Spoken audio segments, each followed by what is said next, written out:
Community-centered, community-supported. Alaska Public Media. Black tea from Sri Lanka. Oolong from China. For the Spice and Tea Exchange in South Anchorage, imports make their business possible. There isn't a single product in our store that isn't affected by the tariffs that we're looking at.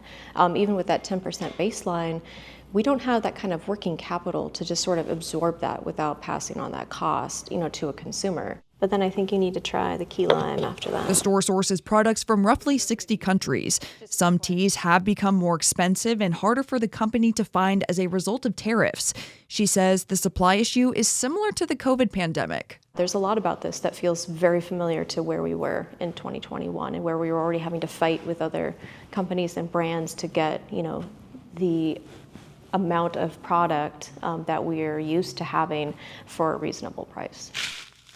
The United States doesn't produce enough tea to come close to the domestic demand. So, Eldridge is stocking up in hopes of mitigating Trump's reciprocal tariffs from countries like Vietnam, Thailand, and Japan, which are paused through early July. That looming deadline makes it hard for businesses like hers to plan for the future. There's so much uncertainty, it changes by the day. So I am just taking it one day at a time, continuing to operate my business as best I can. Tariffs are also stressing Eric Parsons, owner of Revelate Designs, an Alaska-based company that manufactures bikepacking gear. About half their goods are manufactured in Seattle, the rest overseas. When Trump announced reciprocal tariffs in April, Parsons says his heart sank. So when I saw 46% for Vietnam and 49% for Cambodia, I just despaired. My heart just totally sunk. And I was just this wave of, I would say, panic and anger swept through me because I was just why are you destroying our business? Manufacturing outside of the U.S. gives the company flexibility to adapt to the industry's changing demands and ramp up his manufacturing volume.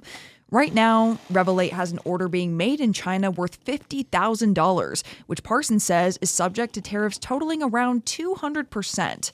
He'd like to avoid that and sell the gear internationally instead, but that may not be possible. But the problem with that is we need some of it to sell ourselves because we don't have the inventory here.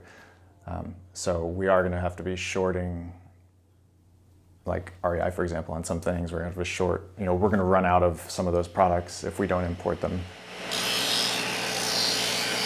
Even businesses that manufacture in Alaska aren't necessarily celebrating the tariffs. Paxton Wolber is the owner of Ermin Skates, which he says is the only Nordic skate manufactured in the U.S. So you'd think that we might be kind of excited to have tariffs on foreign goods, but the reality is actually quite a bit more complicated. Everything from the skate's ceramic coating to sharpening is done in Alaska. But they're made of steel and aluminum, which is subject to a 25% tariff. There's also a movement across the globe to boycott American products, which is bad news for companies like Ermin that sell to retailers abroad. I don't think that's very productive for our for American businesses that are trying to manufacture and export to the rest of the world. Wolber says he's talked a lot with his customers who've canceled orders because of economic conditions and political tensions. There's really no way of knowing what's going to happen. It's hard to know what the tariff regime is right now, let alone a week from now or a month from now. For now, business owners say they're taking tariffs day by day, and they hope Alaskans keep supporting local businesses. In Anchorage, I'm Ava White.